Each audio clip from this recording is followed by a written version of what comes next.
ధనవంతుడివి కావాలంటే కాపీ చేయడం నేర్చుకో. ఎంతకంటే షార్ట్ కట్ లైఫ్‌లో మరెవ్వరూ చెప్పరు. గుర్తుంచుకోండి. ఇప్పుడు చెప్పబోయే ఈ విషయం చాలా సిల్లీగా అనిపిస్తుంది.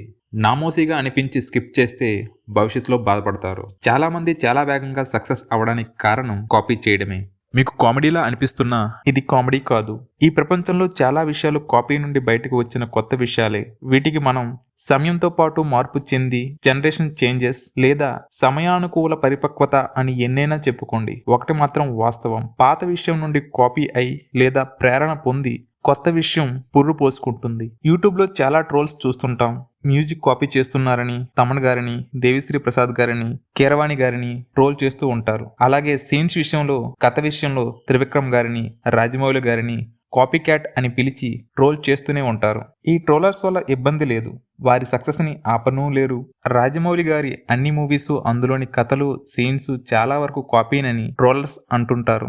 ఆయన ఫ్యాన్స్ ప్రేరణ పొందారు అంటారు. ఏ రెండూ నిజాలే అయినా వారి సక్సెస్ఫుల్ ఫార్ములానే అది. అయినా సరే కాపీ చేయడానికి ఆలోచిస్తున్నారు. ఫర్ ఎగ్జాంపుల్, ఒక సిటీలో 2 HB అనే పెట్రోల్ బంకులు మాత్రమే ఉన్నాయి. 2 ఆపోజిట్ లోనే ఉన్నాయి. హెచ్ పెట్రోల్ బంక్ వాడు తన దగ్గరికి వస్తున్న కస్టమర్ కి యొక్క కార్ అద్దాలను క్లీన్ చేయడం, టైర్స్ లో గాలి నింపడం ఫ్రీగా చేయించేవాడు. అలా ఫ్రీగా అందరికీ వెహికల్ ఒకసారి చేయలేడు అనే విషయం ఆ హెచ్ పెట్రోల్ బంక్ వాడికి తెలుసు. కానీ అలా చేయడం వల్ల ఆయన సంపాదించిన లాయల్టీని వెలకట్టలేనిది. రాను రాను చాలా మంది కస్టమర్లు హెచ్ పెట్రోల్ బంక్ వెళ్లడం ఇష్టపడేవారు. అలా తన బిజినెస్ ని డెవలప్ చేసుకున్నాడు. కానీ ఇదంతా చూస్తున్న బి పెట్రోల్ కంపెనీ వాడికి నచ్చేది కాదు. అతని బిజినెస్ సక్సెస్ అవుతున్నా దాన్ని కాపీ చేయడానికి ఇష్టపడేవాడు కాదు.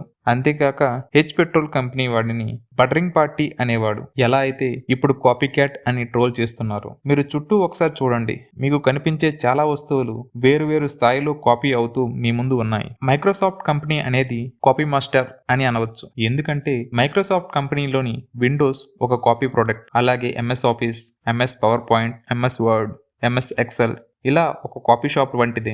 ప్రపంచంలోనే పెద్ద కంపెనీ అయిన వాల్మార్ట్ కూడా కీమార్ట్ అండ్ సీర్స్ బిజినెస్ నుంచి కాపీ చేసింది. ఫ్లిప్కార్ట్ ను కొనుక్కొని తనలో కలుపుకుంది. అదే విధంగా మెక్డొనాల్డ్స్ కంపెనీ బ్రాంచెస్, షాప్స్ ఎక్కడ ఓపెన్ చేస్తున్నాయో చూసి బర్గర్ కింగ్ అక్కడే వాటిని స్టార్ట్ చేస్తాయి. అందుకే ఈ కంపెనీస్ బ్రాంచెస్ చాలా దగ్గరనే ఉంటాయి. ఈ వీడియో కూడా ఒక హిందీ వీడియోకు కాపీనే. ఇంతగా చెప్పడానికి కారణం, సక్సెస్ఫుల్ బిజినెస్ మ్యాన్స్ యొక్క ఐడియాని, బిజినెస్ని కాపీ చేయండి. వారి థింకింగ్ స్ట్రాటజీని కాపీ చేయండి. ఫెయిల్ అయిపోతాను అని భయపడుతూ ప్రయత్నించకండి. ఏ బిగ్ బిజినెస్ మ్యాన్ ఫెయిల్యూర్స్ చూడకుండా సక్సెస్ ని సాధించలేడు. ఫెయిల్యూర్స్ తో నేర్చుకున్న పాఠాలు ఏ MBA సర్టిఫికేట్ కి సరిపోవు. అందుకే బిజినెస్ ఐడియాని కాపీ చేయడానికి సిగ్గుపడవద్దు. స్టార్ట్ చేయడానికి వెనకడుగు వేయవద్దు.